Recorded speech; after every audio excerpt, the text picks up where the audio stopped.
মতিগতি কর্মকাণ্ড তো আমার ভালো ঠেকতেছে না। তোমার আর কত বুঝাম ভাইয়া, তুমি জানো এই দোকানে আমি একটু বই।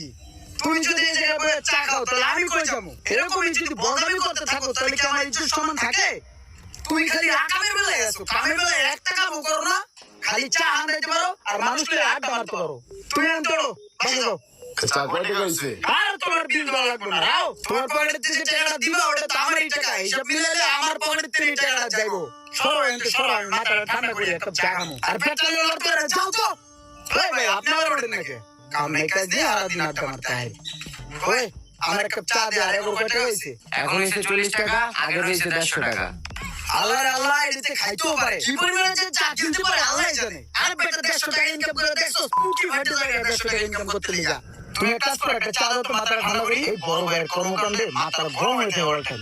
কাম করবো না, খালি কামের বসাই। শুনো ছোট ভাই, তুমি ছোট মানুষ, তারপরেও তোমার